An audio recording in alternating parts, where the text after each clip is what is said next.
here on Politics Today. I am your guest today to take you through the special analysis of the Dade Kotopon constituency ahead of the 2024 elections. From now to December 7th, we have 18 days left to the general election come December 7th, and we'll be bringing you the analysis bit by bit on each constituency across the country. And today we are placing special focus on the Dade Kotopon constituency in the Greater Accra region here in Accra.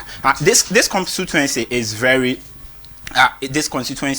key, very important for the candidates, especially the Dade Kotopon has long been a dynamic battleground between the NDC and the NPP, considered as Accra's second most affluent constituency. The coastal community has been largely dominated by the National Democratic Congress, the NDC, since the beginning of the Fourth Republic. The NDC have won most of the elections in this constituency. Apart from the 2000 elections and the 2016 election, the constituency always favor the NDC in both the parliamentary and the presidential elections. Like the Lojokuku and the Krowo constituencies, the Dade Kotopon constituency has retained only one member of parliament beyond one term since 1992. The NDC, Lemolni Amo Kote, was elected the first NP for this constituency under the Fourth Republic, and was replaced by Sylvester Adinam Mensah from the same party in 1996. The NDC, however, lost the Dade Kotopon seat to the NPP Godfred Akonai in 2000. That is the first time the NPP won in this constituency, the parliamentary elections. They lost it to the NDC lost that seat. However, in 2004, the elections as the seats swung in favor of Niama Namole, who retained it for another 2 terms, becoming the only NP to have won the seat beyond one term. Now, let's look at the dynamics for the parliamentary and the presidential elections. Like I mentioned, the NPP has won only twice in this constituency, once in 2000 and the last one in 2016.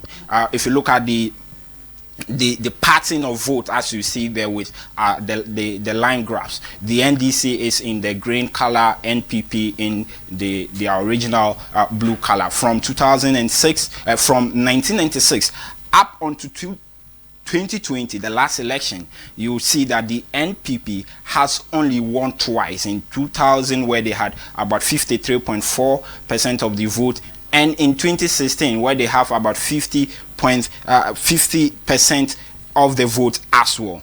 Beyond that, they have never won in the parliamentary elections in this constituency.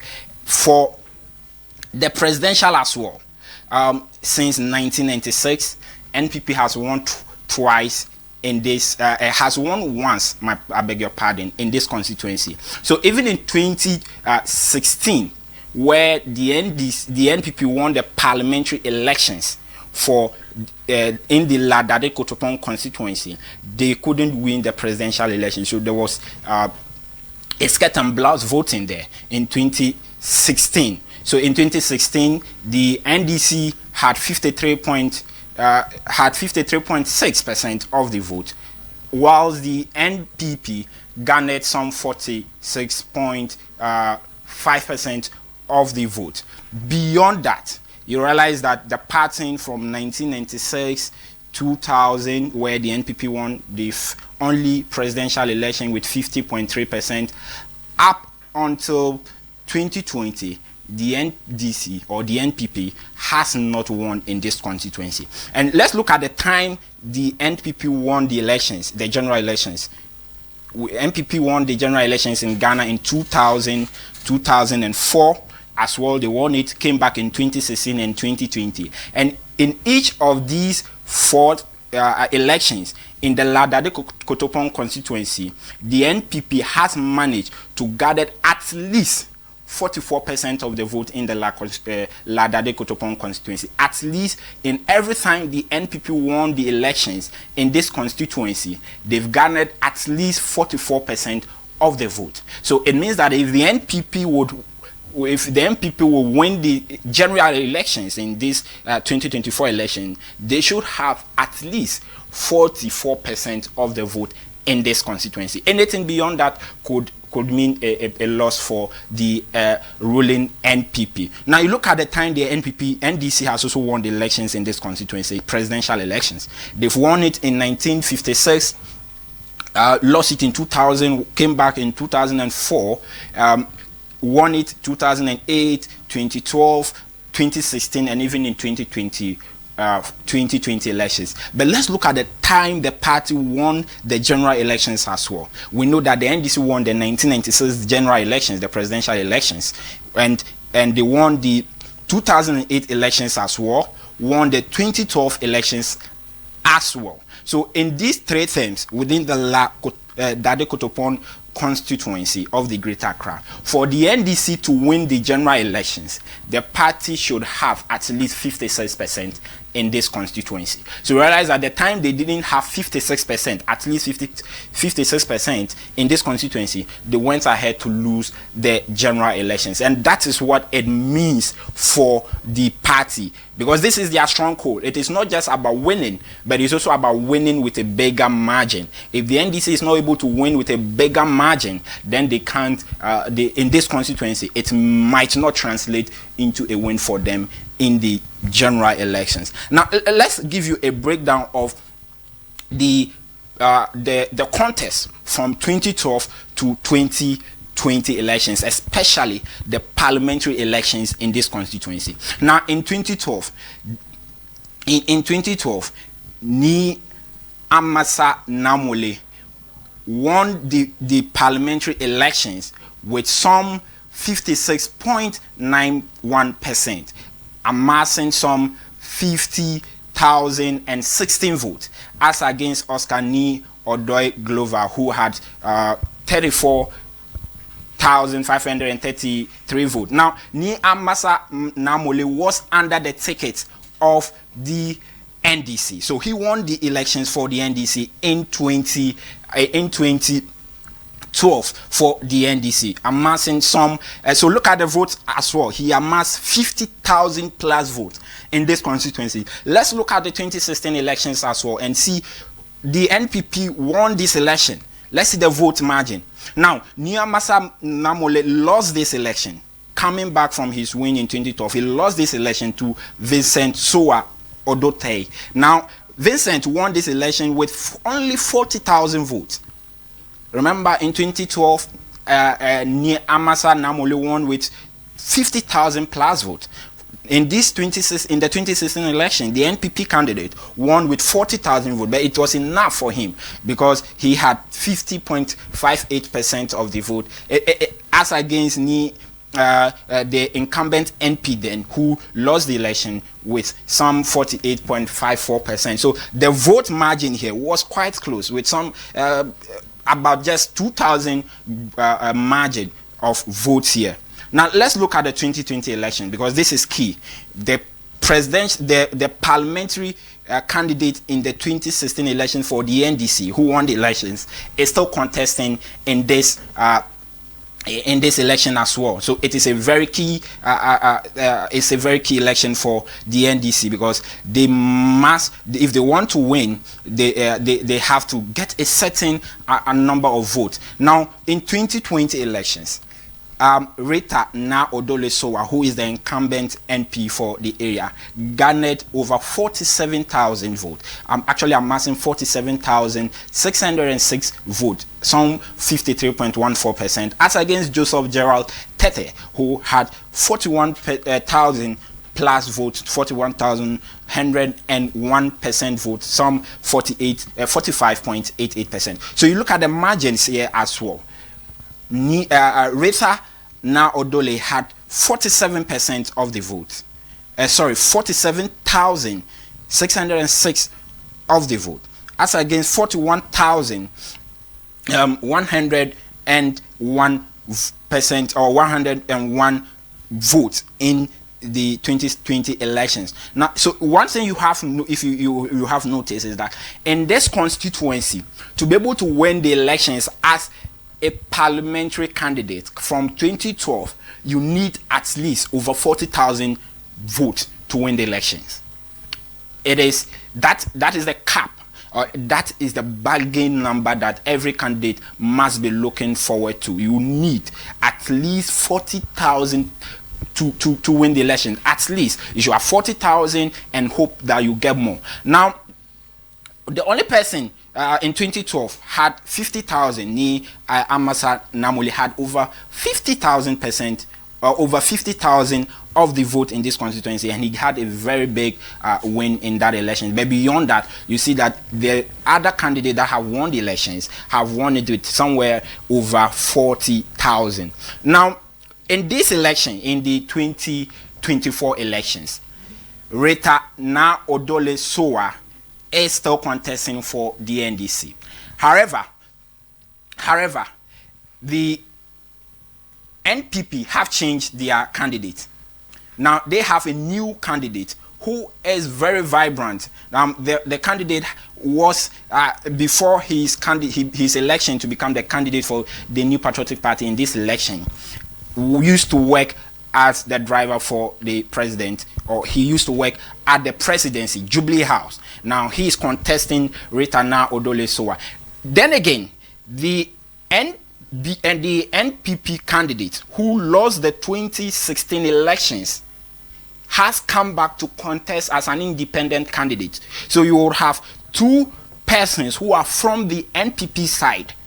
The current candidate for the NPP, Joseph Addo, as against the 2016 candidate for the NPP, rivaling for the NPP vote in this election. And experts will tell you that if you have two candidates from one side contesting against one candidate from one side, the one candidate or the candidate from just one side has a bigger opportunity to win, because the other two will have to split their vote. So it means that Joseph Addo and the 2016 candidate for the NPP would then have to split the vote. Vincent Sowa and Joseph Addo will struggle to split the NPP vote in this constituency. Remember that this is a constituency that is not even a stronghold for the NPP. But in this election, 2024, there are key issues that will influence voter decisions in this constituency. We have done our checks. We've spoken to the constituent, and we've gathered that these are the key things that will influence voter decisions in this constituency. Access to healthcare infrastructure, one key thing, because they have the La General Hospital project that was demolished somewhere in 2019. It's still yet to be completed, and that project is on the heart of the Dabe Kotopon constituent, and they'll be voting based on this project as well. We have road development and a lot of unresolved and unconstructed roads within the constituency. Other things would be also sanitation issues in this constituency. If you have used, if you are a member or if you are a constituent of this constituency, you attest that sanitation is one key issue in the constituency. Now, these are some factors that will determine the voter decisions, or likely to influence voter decision in their constituency. Now, the people in this constituency largely speak Ga. They are largely Ga people. They speak Ga. So it is a largely dominated Ga constituency. They speak Ga. You can, some of the key landmarks within the constituency, if you are watching us from outside of Accra, the trade fair is located in this constituency. The Ghana Trade Fair is located in this constituency. There's another problem with that project as well, and it is likely to influence voter decision, because the trade fair, which was demolished a year ago and promised to be completed within this year, has still yet to be completed. The trade fair project is still yet to be completed. So let me just go through some popular areas within the constituency. You have Chado, you have Lamami, you have you have other areas within the constituency. You have the La Palm Beach. The La Palm Beach Hotel is actually in this constituency as well, and the Kofi Annan Peacekeeping Center is also in this constituency. The Lancaster Hotel, or formerly the Golden Tulip Hotel, is also in this constituency. You have the Defense Ministry, the Ministry of Defense, also located in this constituency. So this constituency is going to be a very important one, a very keenly contested. And on your screens are some videos or some visuals of the NPP candidate campaigning within the constituency, led by the flag bearer of the party, Dr. Mahmoud Bawumia. Now, like I mentioned, the NPP candidate is from Jubilee House, a man that has been ordained from the Jubilee House to lead this constituency. The question is, can he rival the NDC's Rita Na Odole-Sowa, who won the 2020 elections? And can Joseph Ado also compete with his contender, who previously was from the NPP side? The 2016 NPP candidate who was from that side. Can they compete? Because these two will compete for the NPP vote. Can he outshine the 2016 candidate and win more vote, and by then also get some other vote from the NDC side? Let's look at what December 7 will hold for these two candidates in the elections. So Dade Kotopon constituency is a very keenly contested constituency. Now, we also want to look at the chances of the independent candidate. Like I mentioned, they have three key candidates: the NPP, Joseph Ado, the NDC, Rita Na Odole-Sowa, and then the independent candidate who used to be the MP for the area until 2016 when he lost and on the ticket of the NPP. What are his chances of winning the 2024 elections? Now, for him to win the 2024 elections, it means that he must take majority of the NPP votes. He must take majority of the NPP votes from this constituency, because the NPP also have their candidate there. He was an NPP member, and by defect he has defected from the NPP side. So he must take majority of the NPP vote and also get a larger or a proportion of the NDC vote in this constituency to stand any chance of winning the 2024 elections. That is the work he has to do. As it stands now, his visibility is yet to be felt in the constituency, unlike Rita Na Odole-Sowa and Joseph Ado, who are largely seen on campaign grounds campaigning. Visibility of this independent candidate, who was an NPP member, is yet to be felt within the constituency. We've engaged the constituent, and they've told us that they are some constituents are divided, especially the NPP constituents. Some are divided as to who to vote for. Some like him, the independent candidate. They like him much they like him much to want to vote for him. But then again, because they are NPP persons, they have an NPP candidate, so they are still divided. There's still a divided attention in this constituency, and that is the things that are at stake in these elections for the Dade Kotopon constituency. Now, let me bring your mind back to one thing that has also been a key issue within this constituency: the issue with the lands of this area, the last two lands. Now, the indigents have long had a problem with the government of the day, the NPP government, because they have accused the government of selling lands that are owned or that are originally owned by the last tool to party affiliates and members of the New Patriotic Party. They have held series of protests against this, what they call state capture of these lands. I mean, the NDC NP for North Tongue Samuel Okudzoto Ablakwa has led these protests, some of these protests against state capture lands around the trade fair area. Where the trade fair is, the constituent or the indigents have contested that the land is originally owned by them and that the government must compensate the owners of this land. So the land issues is another problem that might bite the government of the day in this constituency. This protest that you are seeing was held some few months ago, like 2-3 months ago, where the constituent went on the street and they were agitating over the nature of what they describe as state capture in this land. So let's just take some bite from that protest that was held a few months ago, and we'll come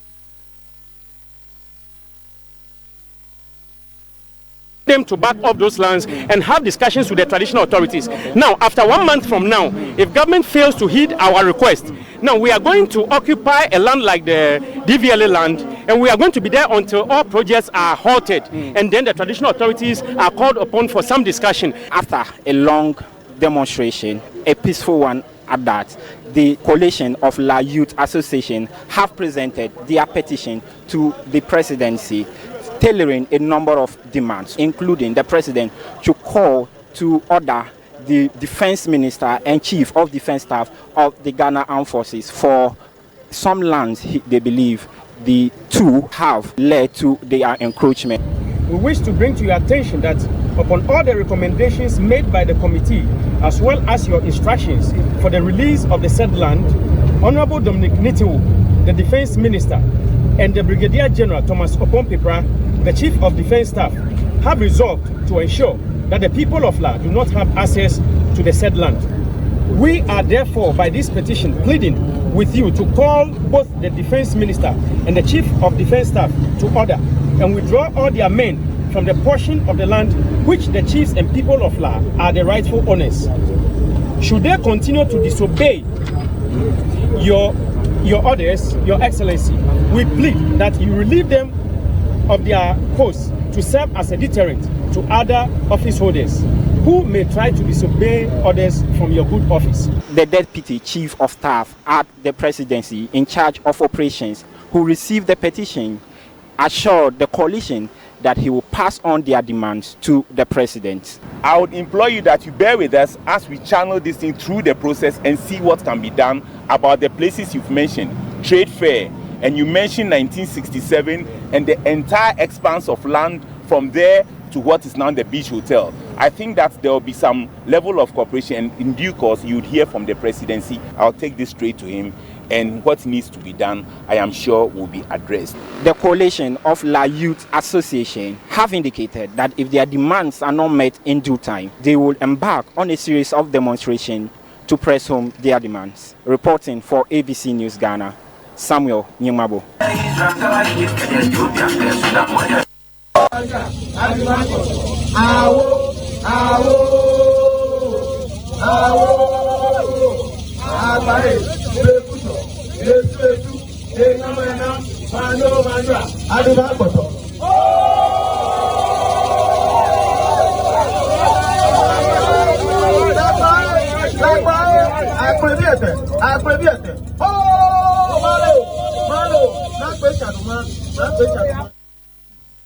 Right, so these were some of the issues that were tabled by the protesters of the Dado Kotopon constituency against state capture of some two lands. Now, this protest happened a few months ago, I think 2 months ago. Now, the Ministry of Lands and Natural Resources, under which these accusations went directly, came to hold a press conference where they debunked some of these issues. The ministry says that they haven't sold any lands to the MPP affiliated persons as claimed by the protesters then. Then the ministry went ahead to say that even if there was any state capture, it didn't happen under their tenure. However, it happened under the tenure of the NDC. So these were the issues tabled before during that press conference that I covered a few months ago. So you see that these things would be the key factors leading the voting decision in this constituency. Now, like I mentioned earlier, in the 2024 elections, there are 3 contenders in this election. Rita Na Odole Soa of the NDC, contesting against Joseph Ado of the NPP, and an independent candidate in the person of Vincent Soa, who used to be a member of the NPP. He used to be an NPP MP until 2016, where he lost the elections. Now he is coming back to fight for his seat. What will that mean for the NPP in the constituency? And what will it also mean for the NDC?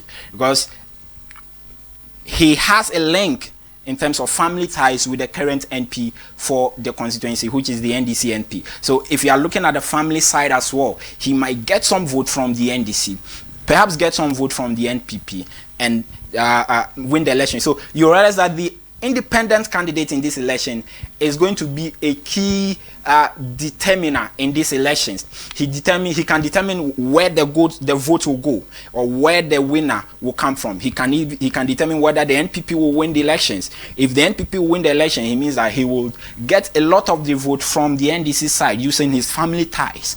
Now, if the NDC will win the elections, it means that he will get a lot of the vote from the NPP using his affiliation or his former affiliation with the New Patriotic Party. So these are some of the concerns for, or these are some of the issues in the Dade Kotopon constituency, and we'll be keeping our eyes on this constituency up to December 7th. If there's any change in the in the voter decisions, or if there is any big update that you need to know, we will surely bring it to your attention here on ABC News Ghana. So this is key. Dade Kotopon, one of the constituencies under the NP, under the Greater Accra region, would be very key for the NDC and the NPP as well, because if the NPP has to win the elections, like I mentioned earlier from the analysis that you saw, they have to win it by some, at least they have to get 44% of the presidential vote in this constituency. They have to get at least 44% of the presidential vote in these elections, or in this constituency, to be able to win the general elections. Now, if the NDC wants to win the election in this constituency, they should have at least, or not just in this constituency alone, in the general elections, they should have at least 56% of the vote in this constituency. That is what is at stake for both parties. For the parliamentary elections, the general rule is that you have to get at least 40,000 votes in this constituency. But with these 3 key candidates, the first person to cross the 40,000 plus percentage will likely win the elections in the Dade Kotopon constituency of the Greater Accra region. This has been Politics Today on ABC in the morning, and I am Samuel Nyemabo. Before I take leave of you, I want to remind you that this is Poll Center, ABC Poll Center, where we say vote not violence. We are championing for peace in these elections. It is all about your thumb and nothing else. So go out in your numbers, vote. If you are a special voter, on December 7th, go out and vote peacefully. If you are a main voter, you fall under the category of the main voters, go out in your numbers and vote on December 7th. Vote not violence. I am Samuel Nyemabo.